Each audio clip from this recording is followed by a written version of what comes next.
សូមជូនរឿងឪពុករឹសកូនប្រសា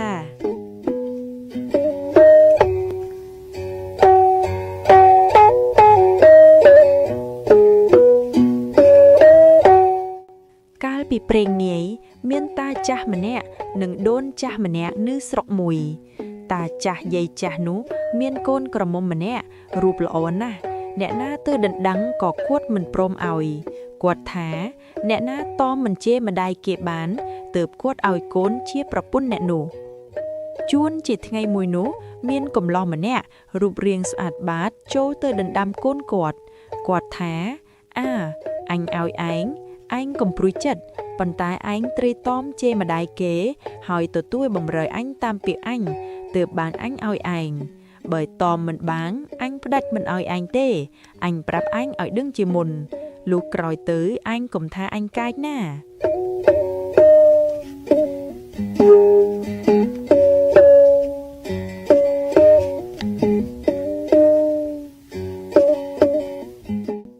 កំឡោះនោះថា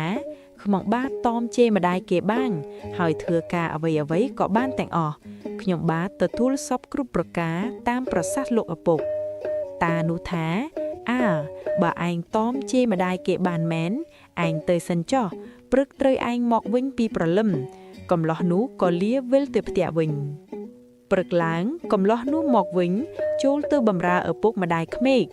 កនោះប្រាកូនក្រមុំគាត់ឲ្យរៀបបាយទឹកឲ្យអ្នកកំឡោះនោះស៊ីរួចហើយតានោះក៏ប្រាប់ទៅកូនប្រសាថា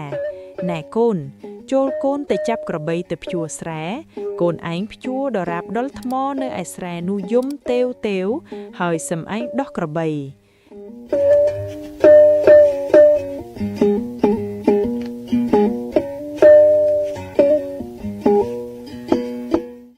អ្នកកំឡោះទៅចាប់ក្របីមកទឹមហើយទៅភ្ជួរស្រែតាំងពីព្រលឹមដល់ថ្ងៃត្រង់ក៏ថ្មពុំយំក្របីដើរពុំរួចក៏ថ្មចេះតែឈឹងពុំយំសោះអ្នកកំឡោះឃ្លានបាយណាស់ទ្រាំពុំបានជេរម្ដាយថាម្ដាយអាថ្មនេះកាលណានឹងយំឡើងកំឡោះនោះជេរតែប៉ុណ្ណោះតានោះក៏ស្ទុះចេញពីក្រោយថ្មមកថាណៅចុះឯងដោះក្របីលែងហើយទៅផ្ទះឯងចុះអញផ្ដាច់កូនហើយត្បិតឯងតមជេរម្ដាយមិនបានកំឡោះនោះក៏ដោះក្របីលែងហើយទៅផ្ទះវិញថ្ងៃក្រោយមកមានកំឡោះម្នាក់ចូលទៅដណ្ដាំកូនតានោះទៀតគាត់ក៏បង្គាប់ដូចកំឡោះមុនតែអ្នកកំឡោះក្រោយគេមានប្រាជ្ញាគេទៅភ្ជួរស្រែវិចបាយទៅស៊ីផងលុះភ្ជួរដល់ថ្ងៃខ្ពស់ឃ្លានបាយក៏បញ្ឈប់ក្របីស៊ីបាយរួចហើយក៏ភ្ជួរទៀតទល់ថ្ងៃជ្រេពីត្រង់ក៏ថ្មពុំយំក្របីក៏អស់ជើងដើរពុំរួចកាលបើអ្នកកំឡោះបក្របីទៅដល់ជិតថ្មនោះអ្នកធ្វើជាស្ដីថាលោកថ្មអើយយំឡើងទៅក្របីដើរពុំរួចទេអាណិតក្របីផងទៅខ្លួនខ្ញុំឥតបើអីទេខ្ញុំមានបាយស៊ីហើយភ្ជួរដល់យប់ក៏បានដែរបើមិនអាណិតខ្ញុំអាណិតតែក្របីចោះត្បិតវាជាសត្វ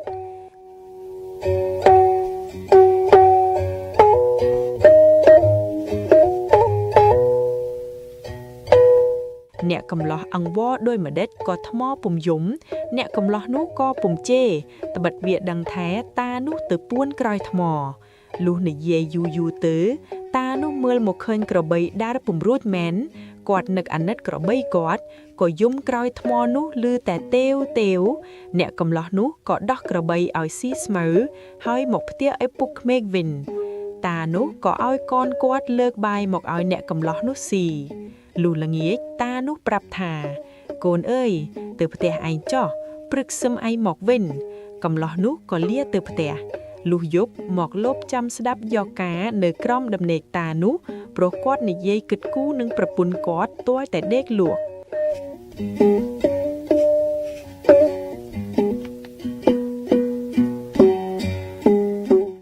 វេលាយប់តាចាស់ចូលដេកក៏និយាយនឹងយាយថាដូនអានេះវាតមជេរម្ដាយបានណែនប៉ុន្តែរូបរាងវាអាក្រក់មិនសមនឹងកូនយើងដូច្នេះយើងរកឧបាយយ៉ាងណាឲ្យវាខឹងជេរម្ដាយហើយយើងនឹងផ្ដាច់វាទៅយាយឆ្លើយថាងាយទេបើដូច្នេះចូលតាឯងចូលក្នុងការរុងមួយទៀតដាក់អង្គ ព្រឹកឡើងវាមកខ្ញុំប្រាប់វាថាតាទៅកាប់អូសលើភ្នំមុនហើយខ្ញុំឲ្យវារែកតាឯងនឹងអង្គទៅលើភ្នំបើវាធ្ងន់វាខឹងវាជេរនោះតាឯងនៅក្នុងការរងស្រាប់នឹងលឺហើយមកវិញផ្ដាច់វាបាំងដោយងាយតាយាយគិតគ្នាដូច្នោះហើយក៏ដេកទៅ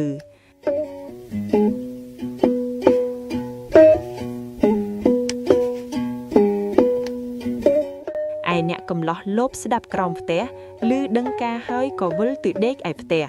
ថ្ងៃឡើងអ្នកកំឡោះនោះទៅបម្រើម្ដាយក្មេកឪពុកក្មេកក៏ស្រាប់តែឃើញយាយចាស់បង្ហាញអំរែកមួយហើយប្រាប់ថាកូនអើយឪឯងទៅកាប់អូសលើភ្នំហើយ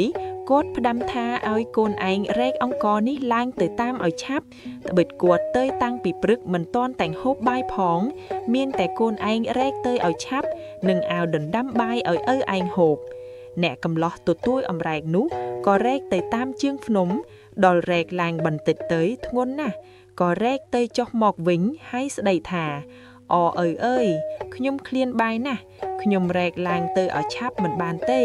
បើវាធ្ងន់ម្លេះនរណានឹងរែឡើងវិញរួចបើឪមិនអាណិតគាត់ជេរបន្តោះដូចម្ដេចក៏ទទួល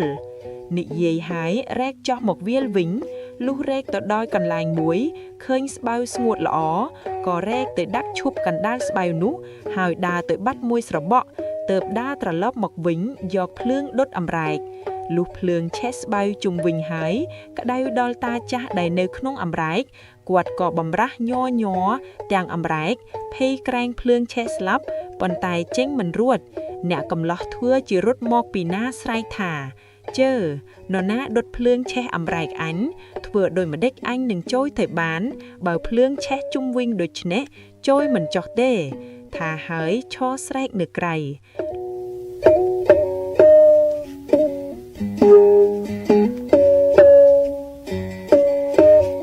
លុះភ្លើងឆេះដល់ការរុងដឹងថាតាចាស់ក្តីណាស់ហើយទើបស្ទុះចូលទៅអូអំរែកចេញពីភ្លើងរួចហើយភ្លើងក៏ឆេះដាច់ខ្សែការរុងលោកតាចាស់បំរាស់ញ័រទើបអ្នកកំឡោះរាយការរុងចេញឃើញតាឪពុកក្មេករលាក់ភ្លើងឆេះទាំងសក់ក្បាលក៏ជំរាបថាជើលោកឪពុកម្ដេចក៏មិនប្រាប់កូនកុំអីភ្លើងឆេះស្លាប់ចោលម៉ាយឲ្យនឿមេម៉ាយតាចាស់ខឹងណាស់តែពុំដឹងជាធ្វើដូចម្ដេច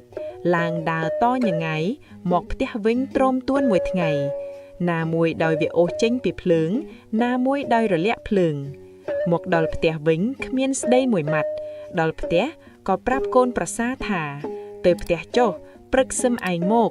ឯកូនប្រសាលាទៅផ្ទះលុះយប់ក៏មកពួនក្រំផ្ទះលបចាំស្ដាប់ទៀត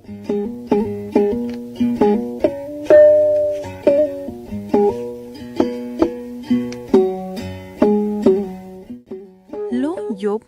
តាចាស់ដូនចាស់ចូលដេកក៏និយាយគិតគ្នាទៀតតាថាគិតដូចម្ដេចនឹងផ្ដាច់វាបានអានេះមានប្រជ្ញាណាស់តែបើឲ្យកូនយើងទៅវាមិនសមនឹងកូនយើងពីថ្ងៃមិញវាដឹងថាឯងនៅក្នុងការរុងវារែកទៅដល់កណ្ដាលផ្លូវវាថាធ្ងន់ណាស់តែវាមិនជេរម្ដាយទេវារកទីណាមានស្បូវស្ងួតវារែកអំរែកទៅដាក់កណ្ដាលស្បូវហើយវាដើរទៅរកភ្លើងមកដុតជុំវិញលុះដល់ភ្លើងឆេះវាធ្វើជាស្រែកថាអ្នកណាដុតភ្លើងនេះឆេះអំរែកវាអស់ហើយវាឈរស្រែកមិនចូលយកទុកទាល់តែភ្លើងឆេះដល់ក្តីរលាឯងទៅហើយទើបបានវារត់ចូលទៅអូសចេញមកអញភ័យណាស់ប៉ុន្តែចេញមិនរួចព្រោះវាចងមាត់ការងជាប់អញរលាអកទាំងខ្លួនឥឡូវនេះយើងគិតដូចម្ដេចនឹងផ្ដាច់វាបាននិយាយថាឥឡូវនេះយើងគិតថាតាឯងធ្វើម្ចាស់ឲ្យវាធ្វើឆ្កែនាំទៅបណ្ដាលរកអណ្ដើងឲ្យវាវ៉ាដូចឆ្កែបើវារកអណ្ដើងមិនបានឬវាបោលមិនទាន់ទេនោះយើងផ្ដាច់វាបាន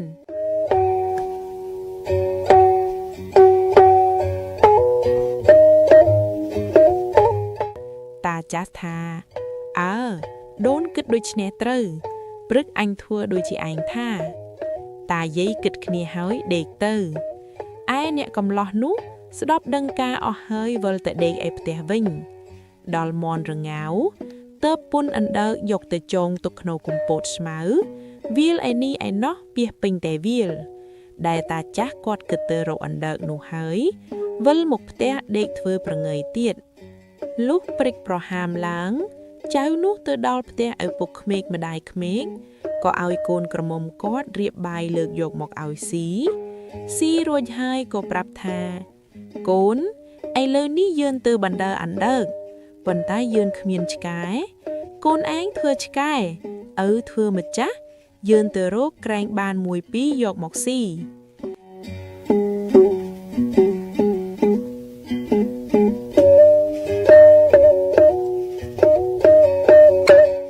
ចៅនោះឆ្លើយបាតហើយតាចាក់ពុនបាយសំនុំ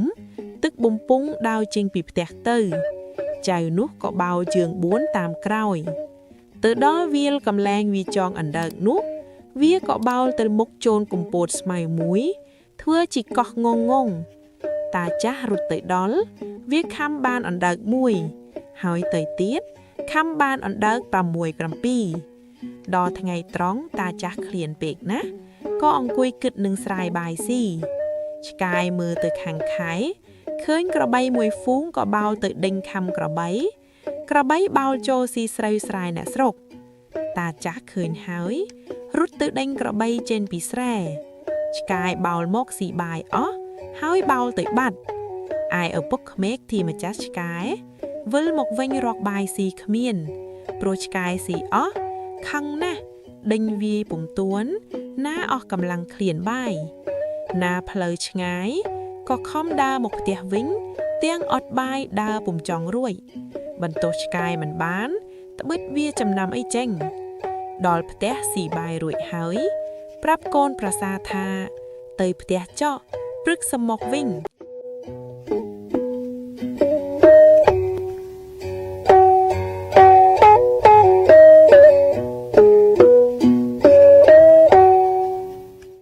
ដល់យប់កូនប្រសាមកស្ដាប់តាយាយគិតគ្នាទៀតលុះដល់យប់តាយាយចូលដេកតាប្រាប់យាយពីរឿងដែលកូនប្រសាធ្វើសពគ្រប់ហើយតាឲ្យយាយជួយគិតទៀតដូនចាស់ប្រាប់ថាពីមុនវាធ្វើឆ្កែតាឯងធ្វើម្ចាស់បានជាវាធ្វើបាបតាឯងបានដូច្នេះព្រឹកនេះតាឯងឲ្យវាធ្វើម្ចាស់ម្ដងឯតាឯងធ្វើឆ្កែវិញ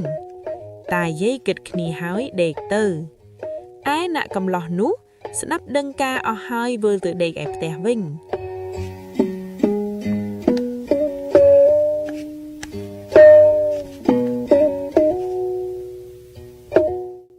ព្រឹកឡើងចៅនោះទៅបម្រើឪពុកក្មេកម្ដាយក្មេកទៀតតាយាយឲ្យកូនក្រមុំលើកបាយមកឲ្យវាស៊ីរួចហើយតាក៏ប្រាប់ថាកូនអើយពីម្សិលមិញឯងធ្វើឆ្កែថ្ងៃនេះឯងធ្វើម្ចាស់អញម្ដងឯងធ្វើឆ្កែវិញចៅនោះឆ្លើយបាតហើយពុនបាយនឹងទឹកទៅឯតាវាធ្វើជាឆ្កែបោលតាមក្រោយលុះហួសពីផ្ទះបន្តិចទៅវាខំដើរយ៉ាងលឿនកុំឲ្យឪពុកក្មេកវាបោលតាន់តាបោលពុំតាន់ត្បិតខ្លួនចាស់ដើរទ្រុកតាមក្រោយវាឯវាក៏បាយមកថាឆ្កែអីស៊ីតែបាយបង្អស់ទៅមុខមិនទៅដើរតែក្រោយមនុស្សស៊ីតែបាយបង្អស់ហើយវាបង្អត់មិនឲ្យបាយស៊ីវាឲ្យតែឆ្អឹងឆ្អែងឆ្កែចាស់អង្គៀមក៏មិនបែកត្បិតគ្មានធ្មិនឃ្លានណាស់អង្គុយមើលតែមុខវាទាល់តែវាស៊ីហើយវាវាយមួយប្រណុងទៀតវាថាដោយទៅផ្ទះចុះបើមិនផែកទេឆ្កែអីឆ្នែងយ៉ាងហ្នឹងហើយវាឡើងដើរវិលទៅផ្ទះវិញតាចាស់ហត់ណាស់វាមិនរួចឡើងដើរទៅតាមក្រោយកូនប្រសាធ្វើមុខស្រមេះលុះទៅដល់ចៅកំឡោះប្រាប់ម្ដាយក្មេកថាម៉ែរកអណ្ដើកមិនបានទេព្រោះឆ្កែមិនស្វាក់តាចាស់ខឹងណាស់ប្រាប់កូនប្រសាថាឯងទៅផ្ទះចុះព្រឹកសំមកវិញចៅនោះក៏លាទៅដល់យប់មកពួនលុបស្ដាប់ក្រោមស្ទះទៀត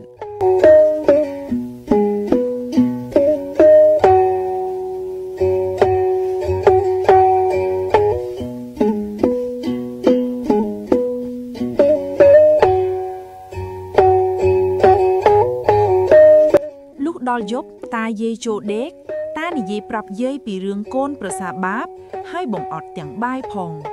ដូនថាដោយឲ្យកូនទៅវាទៅផ្ដាច់វាមិនបានទេអានេះមានប្រាជ្ញាណាស់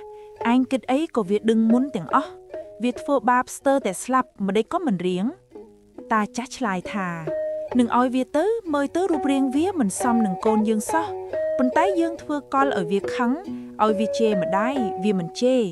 ដូច្នេះដូនគេគិតអញម្ដងទៀតបើវាធ្វើតាមមិនបានទេសំផ្ដាច់កូនពីវាដូនចាក់ថាអើឥឡូវនេះមានតែដល់ពេលមន់រងាវតាឯងលុបមុខស៊ីស្លាហូបបាយចូលទៅក្នុងការុងមួយទៀតជ្រកអង្គបើព្រឹកឡើងវាមកខ្ញុំនឹងប្រាប់វាថាតាឯងទៅផ្សារទិញអីវ៉ាន់ហើយខ្ញុំប្រាប់ឲ្យវារែកទៅតាមឲ្យទាន់នៅវេលាស៊ីបាយព្រឹកត្បិតផ្លូវផ្សារក៏ឆ្ងាយដែរបើវារែកទៅមិនទាន់ទេនោះលុះមកវិញនឹងផ្ដាច់កូនពីវាបានងាយមួយទៀតតែទៅដល់ពាក្យកណ្ដាលផ្លូវវាមុខជាធ្ងន់វាប្រហែលជាវាគិតឃើញថាស្ងាត់ហើយវាជេរមិនខានតាចាស់នឹងយាយគិតគ្នាហើយក៏ដេកទៅ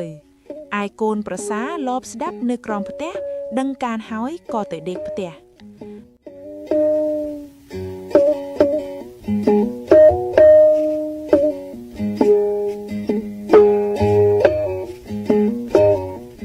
លុះព្រឹកឡើងចៅនោះរៀបខ្លួនដើរចេញទៅបម្រើឪពុកក្មេកទៀតដល់ហើយម្ដាយក្មេកឲ្យកូនក្រមុំលើកបាយយកមកឲ្យចៅនោះស៊ីទៀតស៊ីហើយក៏ប្រគល់អំរែកឲ្យកូនប្រសារែកទៅតាមឪពុកក្មេកឯផ្សារដូចគិតគ្នាពីល្ងាចនោះចៅនោះរែកដើរទៅហើយគិតថាម្ដងនេះអញធ្វើឲ្យឪពុកក្មេកអញនេះឲ្យកូនមកអញកុំឲ្យគាត់រកកលធ្វើបញ្ឆោតអញក្រោយទៀតហើយគិតតែរែកដើរទៅដល់កណ្ដាលផ្លូវដាក់អំរែកចុះហើយថាការុងនេះចងមាត់មិនជាប់វាយកខ្សែចងថែមទៀតលក់រែកទៅដល់កន្លែងមានព្រែកស្មានស្ពានក៏ដាក់អំរែកលើស្ពានឲ្យប្របេះត្រង់ចុងក្តារនៅតែបន្តិចនឹងធ្លាក់ពីស្ពានហើយថាអញអើយថ្ងៃណាស់ហើយម្លេះសំអញជេរមិនខានអំរែកធ្ងន់រែកម្ដេចឲ្យទាន់ដោយឪជេរក៏ជេរចុះអញដាក់នៅនេះទៅវាលសិនរួចសំទៅទៀត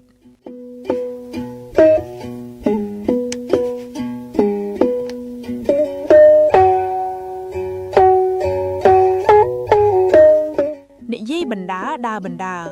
មួយស្របុកក៏កាន់ឈើមួយធំដើរមកពីនាយបុកស្ពានលឺក្រាមធ្វើហាក់ដូចជាដំរីឆ្លងស្ពានហើយស្រែកថានរណាដាក់អំរែកលឺស្ពានដំរីអញវាជួនខូចអស់ហើយយកចេញឲ្យឆាប់ស្រែកហើយបុកស្ពានក្រាងដើរចូលមកឯតាចាស់នៅក្នុងការុងគិតស្មានថាដំរីមែនភ័យក្រែងជួនស្លាប់ក៏ខំបំរាស់ជាផ្លូវដំរីហួសពីក្តារធ្លាក់ទៅក្នុងទឹកចូលការុងគាត់ឆ្លួកទឹកត្រដោញ័រទាំងការុងស្ទើរតែនឹងស្លាប់ឯកូនប្រសាឃើញដូច្នោះក៏ទុកឲ្យផឹកទឹកបន្តិចឲ្យខូចធាតហើយធឿជាដាវមកពីវាលស្រែកថានរណាហ៊ានបរដំរីឆាយអំរាយអញឲ្យធ្លាក់ទៅក្នុងទឹកអង្គអញអស់អូអញអើយអូជេថែមទៀតហើយថ្ងៃក៏កាន់តែខ្ពស់ហើយអង្គទៅទឹកថែមទៀតអ្នកកំឡក់ឃើញឪពុកក្មេកបំរាក់ញ័រក្នុងការុងក៏ថាអូមានត្រីមកប្របេះផងដោយអញចော့ទុយស្រង់មកមើលថាហើយក៏លោតទុយស្រង់លើកមកមើលហើយថាអើយបើវាទៅទឹកនឹងស្រែកហៅថ្ងៃហើយរែកយកទៅឲ្យម៉ាយធ្វើនំបញ្ចុកទុកឲ្យឪថាហើយស្រែកមើលឃើញតានៅក្នុងការុងក៏ថាឪអើយម្ដេចមិនស្រែកប្រាប់ខ្ញុំកុំអីស្លាប់ទៅហើយគេបរដំរីមកពីណាមិនដឹងគេឲ្យដំរីឆាយធ្លាក់ទៅក្នុងទឹកតាលឺហើយឡើងឈរដើរវិលមកផ្ទះវិញមិនមានស្ដីមួយម៉ាត់ដល់ទៅផ្ទះអស់ចំណែកពុំហ៊ានគិតទៀតក៏រៀបការកូនក្រមុំឲ្យទៅអ្នកកំឡោះនោះទៅ